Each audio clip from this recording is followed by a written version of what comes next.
Hello friends, എല്ലാവർക്കും good morning. അപ്പോൾ എല്ലാവർക്കും ഇന്നത്തെ അടിപൊളി വിശേഷത്തിലേക്ക് തന്നെ സ്വാഗതം.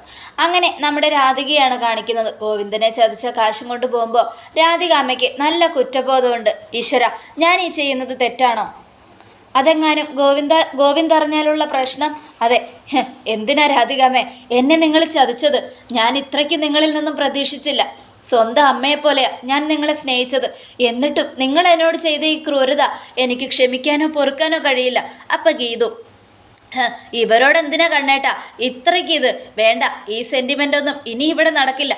ഇവരെ അങ്ങോട്ട് ചവിട്ടി പുറത്താക്കുക കണ്ണേട്ടാ. ഇവരും ഇവരുടെ മകനും കൂടെ ചേർന്ന് ചെയ്യുന്ന ഓരോ കാര്യവും നമുക്ക് വിശ്വസിക്കാൻ പറ്റാത്തതാ. ഞാൻ പല പ്രാവശ്യം കണ്ണേട്ടനോട് പറഞ്ഞിട്ടില്ലേ ഇവർ ചെയ്ത ചതി, എന്നിട്ടും കണ്ണേട്ടനത് തിരിച്ചറിയാതെ പോയതാണ് കണ്ണേട്ടൻ ചെയ്ത ഏറ്റവും വലിയ തെറ്റ്. എൻ്റെ കണ്ണേട്ട, ഞാനൊരു കാര്യം പറയാം. ഇനി ഇവരെ ഇവിടെ വെച്ച് പൊറപ്പിക്കുന്നത് ശരിയല്ല കണ്ണേട്ട. അപ്പോൾ വിജയലക്ഷ്മി, ഇവൾ ഇതല്ല ഇതിനപ്പുറവും ചെയ്യും മോനെ. ഇതിനേക്കാളും വലിയ ചതി ഇവൾ ചെയ്തിട്ടുണ്ട് 25 വർഷങ്ങൾക്ക് മുമ്പ്. ആ കഥ ഞാനിപ്പോൾ പറയുന്നില്ല. നിൻ്റെ അച്ഛനെ പോലും ചതിച്ചത് ഇവൾ ഒറ്റ ഒരുത്തി. എല്ലാം ഇങ്ങനെ കേട്ടുകൊണ്ട് നമ്മുടെ രാധിക മനസ്സിലാലോചിച്ചുകൊണ്ടും പോവുക. അങ്ങനെ പോയിക്കൊണ്ടിരിക്കുന്ന സമയത്ത് പെട്ടെന്ന് അട്ടഹസിച്ചുള്ളൊരു ചിരി, ആ രാധികാമേ എന്നും പറഞ്ഞിട്ടുള്ളൊരു വിളിയും എവിടെയോ കേട്ട് പരിചയമുള്ള ശബ്ദം എന്നും ആലോചിച്ചുകൊണ്ട് രാധിക കാറിൻ്റെ ബാക്ക് സീറ്റിലേക്ക് തിരിഞ്ഞു നോക്കി. രാധികാമ്മ ഞെട്ടിപ്പോയി. ഭദ്രൻ്റെ ആത്മാവായിരുന്നു അത്. ഭദ്രനെ കണ്ടതും രാധികാമ്മ പേടിച്ച് വിറയ്ക്കാൻ തുടങ്ങി. അതെ, കണ്ണെല്ലാം ചുവന്ന ചോര നിറത്തിൽ ഭദ്രൻ ദേഷ്യത്തോടെ ഇങ്ങനെ ഇരിക്കുക. എന്തിനാ രാധികാമ്മേ നിങ്ങൾ എന്നെ കൊന്നത്? കർമ്മം ചെയ്യാൻ എൻ്റെ ബോഡി പോലും ബാക്കി വെക്കാതെ നിങ്ങൾ എന്നോട് ചെയ്ത ചതി എനിക്കും ഈ ജന്മത്ത് മറക്കാൻ പറ്റില്ല. അത് കേട്ടതും രാധികാമ്മ പേടിച്ച് വിറച്ച് നിയന്ത്രണം വിട്ട് കാറ് സ്പീഡിൽ അങ്ങ് പോവുക. അയ്യോ, രക്ഷിക്കണേ രക്ഷിക്കണേ, പ്രേതം പ്രേതം എന്നും പറഞ്ഞുകൊണ്ട് നമ്മുടെ ഭദ്രനെ കണ്ട് പേടിച്ച് നിലവിളിച്ച് പിച്ചും പേയും ഒക്കെ പറഞ്ഞ് രാധിക നേരെ ഒരു പോസ്റ്റിൽ കൊണ്ട് കാറിടിക്കുക. അങ്ങനെ ഇടിച്ച് രാധികാമ്മയുടെ ബോധം പോയി. അപ്പോഴേക്കും ഭദ്രൻ്റെ ആത്മാവിനെ കാണാനില്ല. അങ്ങനെ രാധികാമ്മ അവിടെ അബോധാവസ്ഥയിൽ കിടക്കുകയാണ്. അത് കണ്ടൊരു ലോട്ടറിക്കാരൻ അവിടെ നിന്നും ഒച്ചത്തിൽ നിലവിളിക്കുക. ഈ സമയം പിന്നീട് കാണിക്കുന്നത് നമ്മുടെ ഗീതുവിനെയാണ്. ഗീതുവാണെങ്കിൽ ഭയങ്കര സന്തോഷത്തിലാണ്. താൻ പ്രഗ്നൻ്റ് ആണെന്ന് ഗോവിന്ദനോട് പറയാൻ വേണ്ടി പലയിടത്തും പേപ്പറിൽ എഴുതി വെച്ചിരിക്കുകയാണ്, തനിക്ക് ഇഷ്ടമാണെന്ന് പറഞ്ഞതുപോലെ. എന്നിട്ട് വെൽക്കം ഡാഡ് എന്നൊക്കെയുള്ളൊരു വെൽക്കം ഇതൊക്കെ എഴുതി വെച്ച് നമ്മുടെ ഗീതു ഭയങ്കര സന്തോഷത്തോടെ നിൽക്കുക. കണ്ണേട്ടം വന്ന് ഇതൊക്കെ കാണുമ്പോൾ നല്ല സന്തോഷമായിരിക്കും എന്നൊക്കെ ആലോചിച്ചുകൊണ്ട് ഗീതു, എടാ മോനെ, ദേ ഇത് മതിയോ നിൻ്റെ അച്ഛനെ വരവേൽക്കാൻ? മതി, ഇതിനേക്കാളും വലുതായിട്ട് ഈ അമ്മയ്ക്ക് എന്താ ചെയ്യാൻ പറ്റുക എന്നൊക്കെ ആലോചിച്ചുകൊണ്ട് നമ്മുടെ ഗീതു ഇങ്ങനെ നടക്കുക. ഇതേ സമയം പിന്നീട് കാണിക്കുന്നത് ഗോവിന്ദനെയാണ്. എന്തായാലും അവൻ ഇതുവരെയും കണ്ടുപിടിച്ചില്ലേ AGM-ൽ നിന്നും ആരാണത് ചോർത്തി കൊടുത്തതെന്ന്? എന്തായാലും കണ്ടുപിടിച്ചേ മതിയാകൂ. വെറുതെ വിടില്ല ഞാൻ ഒന്നിനെ എന്നൊക്കെ ആലോചിച്ചുകൊണ്ട് നമ്മുടെ ഗോവിന്ദു ഇങ്ങനെ നിൽക്കുക. അങ്ങനെ ഗോവിന്ദു ഓരോന്ന് ആലോചിച്ചുകൊണ്ട് നിൽക്കുന്ന സമയത്ത് പെട്ടെന്ന് ഫോൺ വരിക. ഫോണ് സ്പീക്കറിലിടാ ജാസേ, എനിക്ക് കേൾക്കണം. ആരാണിത് ചെയ്തതെന്ന് എനിക്കറിയണം. അതുകൊണ്ട് സ്പീക്കറിൽ തന്നെ ഇട്. അതെന്തിനാണ് സാർ?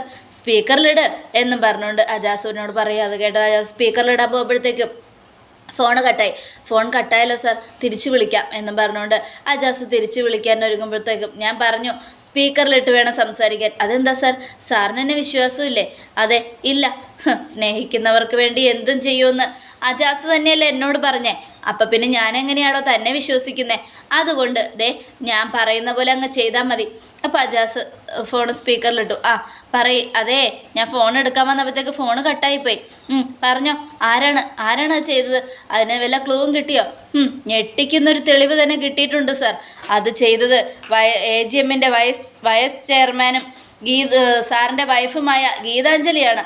അത് കേട്ടതും നമ്മുടെ ഗോവിന്ദ് ഞെട്ടി. എന്ത്, ഗീതാഞ്ജലിയോ? ഇതൊരിക്കലും നടക്കില്ല. ഇത് സത്യമാണ് സാർ, ഞാനെന്തിനാ നുണ പറയുന്നേ? ഗീതാഞ്ജലി മേഡമാണ് അവരുടെ കയ്യിൽ നിന്നും ആ പ്രോജക്റ്റ് അവർക്ക് കൈമാറിയിരിക്കുന്നത്. എന്തായാലും സൂക്ഷിച്ചോ.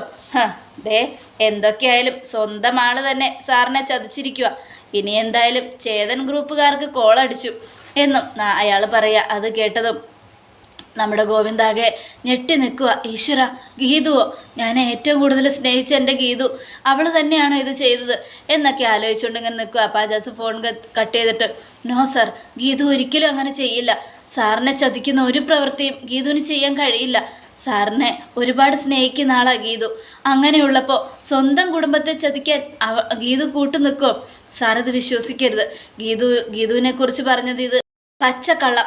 അങ്ങനെയുള്ളപ്പോൾ സാറിത് കണ്ണുമടച്ച് വിശ്വസിക്കരുത് എന്നൊക്കെ പറഞ്ഞുകൊണ്ട് ഇങ്ങനെ അജാസ് ഉപദേശിക്കുകയാണ്. പക്ഷേ അപ്പോഴും നമ്മുടെ ഗോവിന്ദനൊരു സംശയം എവിടേക്കോ ബാക്കി നിൽക്കുക.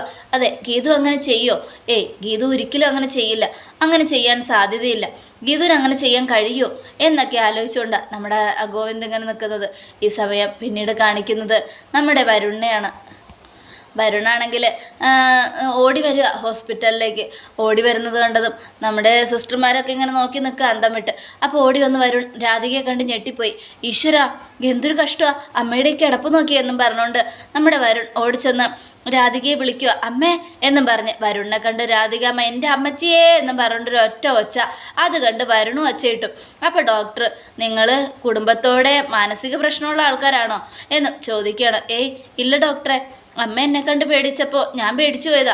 എന്താ പ്രശ്നം? ഇവരുടെ സമനില തെറ്റിയിരിക്കുക. കാറിടിച്ചപ്പോഴത്തേക്കും ഇവരുടെ ബോധം പോയല്ലോ. അതിൽ ഇവർക്ക് മെൻ്റലി ആയിട്ട് പ്രശ്നങ്ങളുണ്ട്. സൈക്കാട്രിസ്റ്റിനെ വിളിച്ച് കാര്യങ്ങൾ സംസാരിക്കാം. പേടിക്കൊന്നും വേണ്ട. ഞാൻ കണ്ടു, ആത്മാവിനെ കണ്ടു, പ്രേതത്തെ കണ്ടു. ഏത് പ്രേതത്തെ അമ്മ കണ്ടത്? എടാ മോനെ, ഭദ്രൻ്റെ പ്രേതത്തെയാണ് ഞാൻ കണ്ടത്. ഭദ്രൻ എന്നോട് പറഞ്ഞു, കർമ്മം ചെയ്യാൻ പോലും ബാക്കി വെക്കാതെ അവൻ്റെ ബോഡി എന്ത് ചെയ്തു എന്ന്. അവൻ ഗതി കിട്ടാതെ അലഞ്ഞു നടക്കുക. അതുകൊണ്ടാണ് അവൻ എൻ്റെ പിന്നാലെ വരുന്നത്. എനിക്ക് നല്ല പേടിയുണ്ട് വരുൺ, നല്ല പേടിയുണ്ട്. അത് കേട്ടതും നമ്മുടെ വരുൺ ആകെ ടെൻഷനായി. ഈശ്വര, ഈ അമ്മ എന്തൊക്കെയാണ് വിളിച്ചു പറയുന്നേ? അല്ല, വന്നത് പ്രേതം തന്നെയാണെന്ന് നിങ്ങൾക്ക് എങ്ങനെ അറിയാം? ആ പ്രേതം ജീവനോടെ ഉണ്ടായിരുന്നപ്പോൾ കൊന്നത് ഞാനാണ്. അതുകൊണ്ടാണ് എനിക്ക് മനസ്സിലായത്. ഡോക്ടറിനപ്പോൾ കാര്യം പിടികിട്ടി. ഇത് പ്രാന്ത് മൂത്ത് വട്ടായതാ. അത് കേട്ടതും നമ്മുടെ വരുൺ ചോദിക്കുകയാണ്, എന്താ അമ്മ ഇത്, എന്തൊക്കെയാണ് പറയുന്നത്? അതെ, ഞാൻ മാഡത്തെ സൈക്കാട്രിസ്റ്റിനെ കാണാൻ പറയാം. എന്തായാലും പേടിക്കൊന്നും വേണ്ട, പെട്ടെന്ന് തന്നെ മാറ്റിയെടുക്കാം. അല്ല ഡോക്ടറെ, ഈ പ്രശ്നങ്ങളൊക്കെ ഉടനെ മാറും. നിങ്ങൾ രണ്ടുപേരും ഒന്ന് പുറത്ത് നിന്നാൽ മതി. ഞാൻ അമ്മയോട് സംസാരിക്കാം. അമ്മയുടെ രോഗം മാറ്റാനുള്ള മരുന്ന് എൻ്റെ കയ്യിലുണ്ട്. എന്നാൽ ശരി, ശ്രമിച്ചു നോക്കൂ എന്നും പറഞ്ഞ് ഡോക്ടർ വെളിയിലേക്ക് പോവുക. ഈ സമയം അമ്മേ, ദേ ഇവിടെ കിടന്ന് പിച്ചും പേയും പറയാതെ അങ്ങ് അറയ്ക്കലിലേക്ക് പോകാം. അതെ, അവിടേക്കുള്ള എല്ലാ കാര്യങ്ങളും, അതായത് ചേതൻ ഗ്രൂപ്പിന് ഗീതുവാണ് പ്രോജക്റ്റ് കൈമാറിയെന്നുള്ള വിവരം ഗോവിന്ദേട്ടന് അറിഞ്ഞു. അത് കേട്ടതിൻ്റെ അധികം സത്യമായിട്ടും അറിഞ്ഞോ? സത്യമായിട്ടും അറിഞ്ഞു. ഇനി ഗോവിന്ദേട്ടൻ ഗീതുവിനെ അറയ്ക്കലിൽ നിന്നും AGMൽ നിന്നും പുറത്താക്കുന്ന ആ കാഴ്ച അമ്മയ്ക്ക് കാണണ്ടേ? അതിന് ഇവിടെ കിടന്നേ പറ്റുമോ? കാണണം. എന്നാൽ എഴുന്നേക്കമ്മേ, ദേ ഈ കണ്ണാടി ഇട്ടേ എന്നും പറഞ്ഞ് കണ്ണട വെച്ചു കൊടുക്കുക നമ്മുടെ രാധികാമ്മയ്ക്ക്. അതിനുശേഷം എന്നാ വാ, നമുക്ക് പെട്ടെന്ന് തന്നെ പോകാം എന്നും പറഞ്ഞുകൊണ്ട് രണ്ടുപേരും അവിടെ നിന്ന് എഴുന്നേറ്റ് പോവുക. ഈ സമയം ഡോക്ടർമാർക്കും സിസ്റ്റർമാർക്കും കാര്യം പിടിയിട്ടില്ല. ഇവരിതെവിടേക്കാണ് പോയതെന്ന് ആലോചിച്ചുകൊണ്ട് അവർ നിൽക്കുക. ഈ സമയം കാറും കൊണ്ട് നമ്മുടെ വരുണും പിന്നെ രാധികയും കൂടെ നേരെ പോയത് ആക്സിഡൻറ്റ് നടന്ന സ്ഥലത്ത്. കാർ അവിടെ തന്നെയുണ്ട്. അല്ല, അമ്മയുടെ പണം എവിടെ? അത് വണ്ടിയിലിരിക്കുമോ വരുൺ? എന്നാൽ വാ, പെട്ടെന്ന് വാ എന്നും പറഞ്ഞ് അവർ ഓടിച്ചെന്ന് കാർ തുറന്ന് നോക്കിയപ്പോൾ കാറിനകത്ത് പണമില്ല. ഈശ്വര, പണമില്ലല്ലോ, ഇതെവിടെ പോയി? അമ്മയാണ്, അമ്മ ഒറ്റ ഒരുത്തിയാണ്. ഗോവിന്ദേട്ടനെ ചതിച്ച കാശ് നമ്മൾ അനാർക്കലിക്ക് കൊടുക്കാൻ തീരുമാനിച്ചതാ. 50 ലക്ഷം രൂപ അമ്മ തൊലച്ചിരിക്കുന്നത്. എൻ്റെ പൈസ കിട്ടുമെന്ന് അമ്മ വിചാരിക്കേണ്ട. എടാ, ഞാനൊന്നും ചെയ്തില്ലല്ലോ. കാർ ലോക്ക് ചെയ്യാതെയാണ് അമ്മ ഹോസ്പിറ്റലിലേക്ക് പോകുന്നത്. എടാ മോനെ, വണ്ടി ഇടിച്ച ശക്തിയിൽ എൻ്റെ തല ചെന്ന് അവിടെ ഇടിച്ച് എനിക്ക് ബോധം ഉണ്ടായില്ലടാ. പിന്നെ ഞാനെങ്ങനെയാടാ വണ്ടി ലോക്ക് ചെയ്യുന്നത്? ഇത് വല്ലാത്ത കഷ്ടമായല്ലോ. അപ്പോഴേക്കാ ലോട്ടറിക്കാരൻ വരിക. എന്താ സാറേ, അല്ല കുറച്ചു മുമ്പ് ഈ മേടത്തെയല്ലേ എല്ലാവരും കൂടെ ഹോസ്പിറ്റലിലേക്ക് കൊണ്ടുപോയത്? അപ്പോൾ ചേട്ടനിവിടെ ഉണ്ടായിരുന്നോ? ഉണ്ടായിരുന്നു. ഞാനാണ് ആദ്യം നിലവിളിച്ചത്. അതെ, 10-20 പേര് വന്ന് എടുത്തുകൊണ്ട് പോവുകയും ചെയ്തായിരുന്നു. ചേട്ടാ, അപ്പോൾ ഇതിനകത്തൊരു ബാഗ് ഇരിക്കുന്നുണ്ടായിരുന്നു. ആ ബാഗ് ചേട്ടൻ എങ്ങാനും കണ്ടോ? അല്ലെങ്കിൽ ആരെങ്കിലും എടുക്കുന്നത് കണ്ടോ? എൻ്റെ കുഞ്ഞെ, 10-20 പേര് വന്നു ഞാൻ പറഞ്ഞല്ലോ. ഞാൻ ഇങ്ങോട്ട് വന്നില്ലായിരുന്നു, ദൂരത്തുനിന്നെല്ലാം കാണുമായിരുന്നു. പിന്നെ അവരൊക്കെ വന്ന് മാഡത്തിനെ എടുത്ത് ഹോസ്പിറ്റലിൽ കൊണ്ടുപോയ സമയത്ത് ആരെങ്കിലും എടുത്തിട്ട് പോയിട്ടുണ്ടാവും. ഇനി അത് കിട്ടാൻ സാധ്യതയൊന്നുമില്ല. ചേട്ടാ, സത്യം പറഞ്ഞാൽ ചേട്ടൻ്റെ കയ്യിൽ നിന്ന് 1000-നല്ല 500 ഞങ്ങൾ ലോട്ടറി മേടിക്കാം. അത് കേട്ടതും ഞാൻ പറഞ്ഞല്ലോ, എനിക്കറിയില്ല. 10-20 പേര് ഒരുമിച്ച് വന്നതുകൊണ്ട് അതിൽ നിന്നും ആരെടുത്തെന്ന് ഒരു പിടിയില്ല എന്നൊക്കെ പറയുകയാണ്. ഈ സമയം നമ്മുടെ വരുൺ, എല്ലാത്തിനും കാരണം അമ്മ ഒറ്റ ഒരുത്തിയ. അമ്മയ്ക്കിപ്പോൾ സന്തോഷമായല്ലോ, സമാധാനമായല്ലോ എന്നൊക്കെ പറഞ്ഞുകൊണ്ട് വരുൺ ദേഷ്യപ്പെടുക. അപ്പോഴേക്ക് വരുണിൻ്റെ കാറ് തുറന്ന് പൈസ എടുക്കുന്ന ബാഗ് എടുക്കുന്ന ഒരു ഇത് കാണുകയാണ്. അത് അനാർക്കലിയായിരുന്നു. അത് എൻ്റെ പണമാ, അതും കൊണ്ട് നിങ്ങൾ എവിടെ പോകുന്നു? പോടെ ഇറക്ക എന്നും പറഞ്ഞുകൊണ്ട് അനാർക്കലി അങ്ങ് പോകാൻ നോക്കുക. എടി പെണ്ണും പിള്ളേ, മര്യാദയ്ക്ക് എൻ്റെ പൈസ തിരിച്ചു തന്നോ എന്നും പറഞ്ഞു അനാർക്കലി. ദേ, നീ എൻ്റെ കയ്യിൽ നിന്ന് പണം തിരിച്ചു മേടിച്ച നീ ഭദ്രനെ കൊല്ലുന്ന വീഡിയോ ഞാൻ ഗോവിന്ദൻ അയച്ചു കൊടുക്കും. അത് കേട്ടതും വരുൺ ഞെട്ടി ഷോക്കായി അവിടെ നിന്നു. അപ്പോൾ രാധികമ്മ, വേണ്ട അനാർക്കലി വേണ്ട, നീ പണം എടുത്തോ, പിന്നെ ബാക്കി പണം തരാനുള്ള സാവകാശം നീ എനിക്ക് തന്നാൽ മതി. അതൊക്കെ ഞാൻ നിനക്ക് തരാം. ഇതാരുടെ പണമായാലും എനിക്ക് പ്രശ്നമില്ല, എനിക്ക് പണം കിട്ടിയാൽ മതി എന്നും പറഞ്ഞുകൊണ്ട് അനാർക്കലി അങ്ങ് പോയി. കയ്യിലുണ്ടായതും പോയി, കിട്ടിയതും പോയി, പിടിച്ചതും പോയി. എന്തൊരു കഷ്ടമായത്. നമ്മൾ ഇത്ര കഷ്ടപ്പെട്ട് 1 കോടി രൂപ സമ്പാദിച്ചത് വെറുതെ പോയല്ലോ അമ്മേ. ഇനിയിപ്പോൾ എന്ത് ചെയ്യും? എനിക്കറിയില്ല എന്ത് ചെയ്യണമെന്ന്. നീയാണ് എല്ലാത്തിനും കാരണം. ഞാൻ എന്ത് ചെയ്തു എന്ന് അമ്മയെ പറയുന്നേ? വേണ്ട, ഒന്നും പറയണ്ട. എന്തൊരു കഷ്ടമായത്. എടാ, ഭദ്രൻ്റെ ആത്മാവിനെ ഞാൻ കണ്ടു എന്നുള്ളത് സത്യമാടാ എന്നൊക്കെ പറഞ്ഞുകൊണ്ട് രാധിക തലയ്ക്ക് കൈ കൊടുത്തിരിക്കുക. നിങ്ങളിപ്പോൾ വാ, ഇനി വീട്ടിലേക്ക് പോവാം, അല്ലാതെ ഇപ്പോൾ എന്താ വഴി എന്നൊക്കെ പറഞ്ഞ് ഇങ്ങനെ ആലോചിച്ചുകൊണ്ടിരിക്കുകയാണ്. ഈ സമയം നമ്മുടെ ഗീതു മാധവനെ കളിപ്പിക്കുക. എടാ മാധവ, നിനക്കൊരു കാര്യം അറിയോ? ഇവിടെ ആർക്കും അറിയാത്തൊരു രഹസ്യം ഞാൻ നിന്നോട് പറയാവേ. അധികം വൈകാതെ നിനക്ക് ഞാനൊരു അനിയനെയോ അനിയത്തിയെയോ തരാം. പക്ഷേ അതിന് എന്ത് പേരിടും? ആൺകുഞ്ഞാണെങ്കിൽ മാധവൻ എന്ന് തന്നെ ചവിട്ടി വിളിക്കണം. എന്നാലും ഒരു വീട്ടിൽ 2 മാധവനുള്ളത് ശരിയല്ലല്ലോ. ഇനി പെൺകുഞ്ഞാണെങ്കിലോ വിജയലക്ഷ്മി എന്ന് വിളിക്കാം. പക്ഷേ അത് പഴയ പേരല്ലേ, അതുകൊണ്ട് നമുക്കത് ഷോർട്ടായിട്ട് വിജി എന്നാക്കിയാലോ? വിജിയിലൊരു പഴഞ്ചൻ ഇതുണ്ട്.